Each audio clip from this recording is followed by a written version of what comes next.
Today I'm bringing you another discussion series.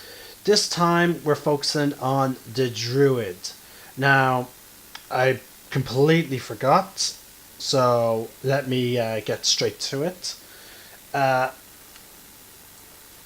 as I said in previous videos, I'm trying to get into the habit of properly titling my Twitch broadcasts. So that way, if people come across them, they know exactly what's going on. And that way, the title meets up with what's actually going on. So yes, today we're talking about druids. Sadly, I could not do any Lunagard episodes last week. There were some scheduling hiccups with some of the players, and one of the players could not make it. So those two things combined has led me to not do it. Now, as I said when it came to the clerics, druids is one of the sorry. I'm trying to find a way to properly show how I feel. Like I said with clerics, druids is one of the most versatile classes you can play as in D&D. It stretches from playing DPS to playing. We have the four general roles of characters. Character roles in Dungeons and Dragons. We have healer, support, damage dealer, and tank. Now, there are classes that specialize purely in one and not in any of the others, but it's very rare. Rogue to me is primarily damage dealer. There's no way to circumvent it. Maybe with Arcane Trickster you can get a bit into support, but to my knowledge, there's actually restrictions on what type of spells. And again, I might be wrong, but I think that is the case. I can't say 100%, so again, don't quote me on it. But when it came to druids and clerics, they can fulfill almost any role. And I'm going to get into explaining that shortly. So, here is, as per usual, we're reading from the Player's Handbook. So, this is not my interpretation. I will get into my own interpretation. I've actually sadly forgot to do that, I think, in the Barbarian and the classes so far. But brief summary from the previous classes. The way I see Barbarians is exactly what the Player's Handbook states. I see characters who utilize their anger, utilize their emotions and raw instinct to get the job done. Now, I have allowed a little homebrewing rules and interpretations, such as with one character in Lunar Guards, Gregor, with his raged. I allowed it because of his military background. He's able to focus his rage solely on on what he needs to get what's to kill, whereas opposed to just blinding rage. The way I see bards is, again, as I said, I can't really say I interpret bards any different than what the Player's Handbook says they are. When it comes to clerics, this is where for me gets interesting. Clerics, there are two classes that I find players need to put a lot of focus in. As in, they need to know what they're playing as. For example, if someone wanted to play a cleric, I have no problems with people playing clerics, but I've had players who try to play anti-god, and again, in some cases I allow it. Now when I say anti-god, I explain to them, okay, You can play that your character does not approve of any of the gods or does not care for them, but he has to acknowledge their existence because in my world, gods are factual. You know, um, but if you're playing a cleric, if you want to play that type of character, I will ban you from playing a cleric, and that is because, like with the warlock, they're very like what the player's handbook says. Like as you might remember if you saw the previous video, their power comes from their devotion. And this sounds like it's got a big huge tangent, but it is going to play into what I'm going to say about druids. But if you do anything that upsets your deity, oh, I actually did talk about my interpretation that you could lose your powers. But yeah, if you upset your deity, like if you go against their teachings, then you're going to lose your powers. There's no ifs or buts about it. You're devoting yourself to a deity who's giving you this power, and if you end up sort of betraying this deity, like you can't betray a god and expect to get away with it. Now, Druids are like clerics in the sense that they use divine magic, except they worship nature as a whole, as opposed to a singular deity. Now, the way I would rule is if someone's playing a druid character, but then they started going against nature, just like for example, blatantly burning it down with no probable cause. Now, don't get me wrong, I'm okay with a player playing like a city druid, like a person who has access to druid magic while primarily operating within a city. But like don't like in my world, you don't have to play a druid that is purely out in the wild. But you have to have your character must have a huge respect for nature and try and keep some sort of balance. Like the way I have in the Lunar Guard world is there's many different druids who are helping keep a lot of nature around within the city. There's parks. There's parks on floating islands of different ecosystems, and some druids in venturing guilds go up there to pray and to study nature. Like they acclimated to a city life, but they are keeping in touch with what gives them their power. And the biggest is the Forest Guardians, who's, as I described, I'm not sure if it was during the point where I couldn't record. I described now it's mostly made up of rangers, druids, and barbarians. I wanted that adventuring guild to have a distinct identity, as opposed to some of the other ones I may just name drop, such as the Seven Deadly Sins. I want these ones to have a very unique identity, and that is their house was completely made up of wood. There's like these weird tree archways. There's trees scattered all over the place, and the fact that they use them to keep a lookout, and there's also the animals and all that.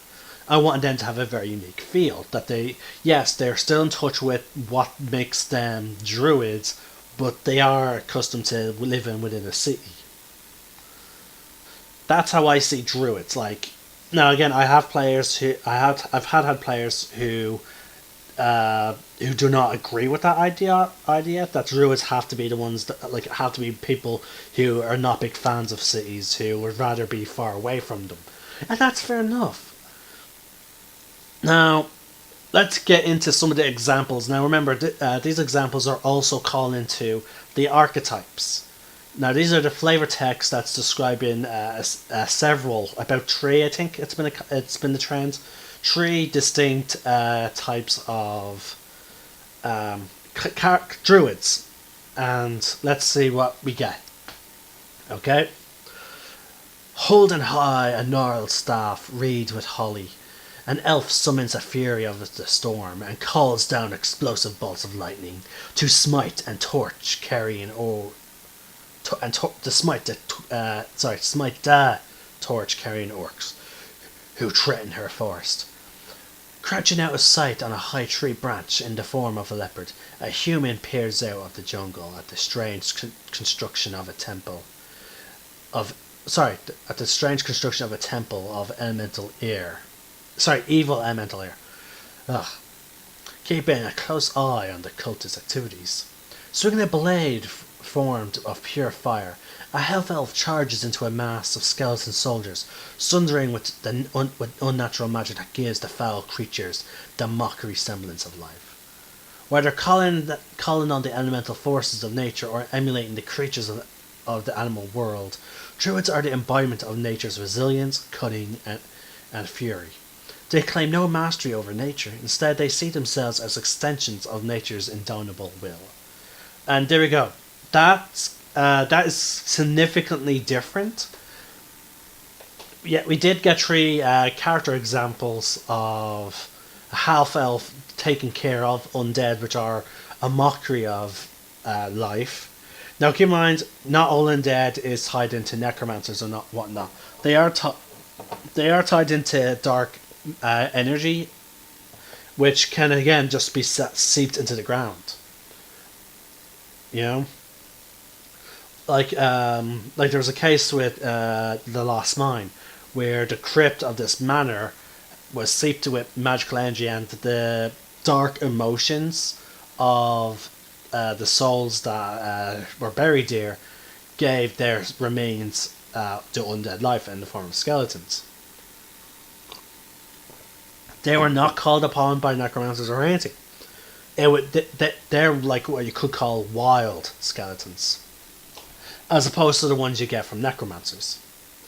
Now, druids is one of the unique classes, in my opinion, to have very little archetypes, but have, again, they fulfill, as I said, they can fulfill any role within the party. Any role. They can be a healer, tank, damage, or support. They can be any of those things, but they also, in my, besides from the bards, they have, I believe, like the fewest class archetypes. There's only 3 classes, to my knowledge, that have only two options. The bard being the first in terms of valor and lore. Then you have the druid with Circle of the Moon and Circle of Land, and then you have the ranger with Beast, Conclave, and Hunter. If there's a third ranger one, I'm not aware of it. But yeah, when it comes to the druids, though, like with the bard and the cleric, they can fulfill so many different roles. And I'll explain how they fit into the roles as we get further on. Now, I should warn you, as quite evident by... this is going to be a long video because druids are a spellcaster. Now, look at... so we will get into that. Now, this next section is called Power of Nature. It explains where they get their magic from. Druids revere nature above all, gaining their spells and other magical powers either from the force of nature itself or from a nature deity. Again, you could play a religious druid, evidence right there. Many druids pursue a mystic spirituality of transcendent union with nature, rather than devotion to a divine entity, while others serve gods of wild nature, animals, or elemental forces. The ancient druidic traditions are sometimes called the Old Faith, in contrast to the worship of gods in temples and shrines. Druid spells are ornated toward nature and animals, of the power of tooth and claw, of sun and moon, of fire and storm. Druids also gain the ability to take on animal forms, and some druids make particular study of this practice, even to the point where they prefer animal form to their natural form. And that is to hint at the 2 archetypes. Now, this next section is called Preserve the Balance, and it goes on to 2 pages, so there will be a slight delay. I'll quickly read out the first 2 lines, and then give me a sec as I change the page. For druids, nature exists in a perpetual balance. The 4 elements make up the world: air, earth, fire, and water must remain in equilibrium. If one element were to gain power over the others, the world could be destroyed. drawn into one of the elemental planes and broken apart into its component elements. Thus, Druids oppose the cults of elemental evil, and others who promote one element to the exclusion of others. Druids are also concerned with the delicate ecological balance that sustains plant and animal life, and the need for civilized folk to live in harmony with nature, not in opposition to it. Druids accept that which is cruel in nature, and they hate which is unnatural, including apparitions such as beholders and mind flayers, and undead such as zombies and vampires. Druids sometimes lead raids against such creatures, especially when the monsters encroach on the druids' territory. Druids are often found guarding sacred sites or watching over regions of unspoiled nature, but when a significant danger arises threatening nature's balance or the lands they protect, Druids take on a more active role in combating the threat as adventurers. Now, that is it for the lore section. We're now going to go into creating a druid, some tips about backstory and whatnot. We'll then also go into the quick build, and then we'll get into the mechanics. Now, but before that, we will cover the table, folks. This is what. Now, again, if you, I remember, I decided to stop showing you what I'm reading, so that way, because again, I want people to promote Wizards. I am not looking to take money away from Wizards, which is why, as I said, I'm not going to be covering every single rule throughout this book, but instead, I'm just going to be talking about the fun bits and trying to go over how I rule some stuff, especially for some unique rulings that I make. But I do want people to buy the Player's Handbook, the DM's Guide, the Monster Manual, and so forth. So, again, folks, you really should buy them. It's great to support Wizards. I've had players send me PDFs, but I still buy the books just because I want to give something back to Wizards. Now, sadly, me buying the books has sadly put me off going on to D&D Beyond. I have to look into it again, but it's just that I wish, there was a way of scanning the books so that way you didn't have to spend loads of money re-getting the books, because from what I can tell, the book prices are the same as when you buy their hardbacks, which is really annoying. And from what I know, even if you buy one thing I really despise about D&D Beyond is its blatant money grabbing, which is, buy the books. And you need to not only buy the books, but you need to also then buy the subscription. Now, I'm not sure they kept it that way. I hope they're changing it. Let's see, have they changed what subscriptions do? Intended primarily for players, this system removes ads, allows you to create an unlimited number of characters, and add publicly shared homebrew content to your collection to use with this tool. Sorry, folks, that's just me. My computer let me know that Ark Survival Evolved has downloaded, and I will get into that. Actually, I'll get into that now.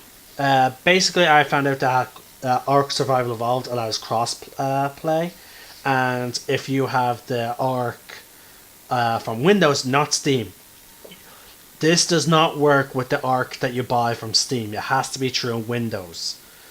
Windows Store or the Xbox One app, okay?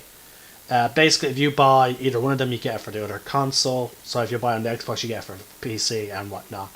But basically, I can now run my computer as a dedicated server for Ark, and then play the same server on my Xbox One. Basically, meaning that I no longer need to have two Xboxes to run a dedicated server while still playing it. So yeah. Benefits of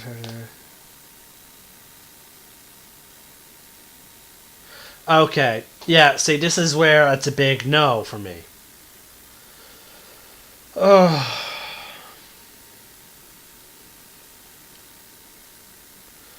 Sorry, it's just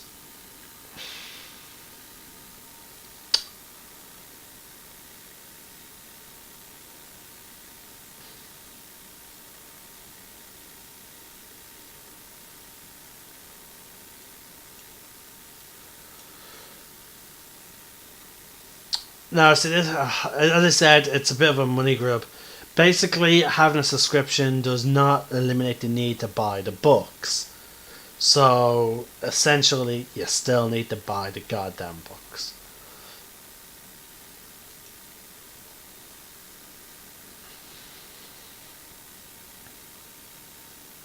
But anyway, I'll go over. I'm gonna do I'm gonna do a full-on review of D&D Beyond and how I feel about it. But anyway, back to Druid.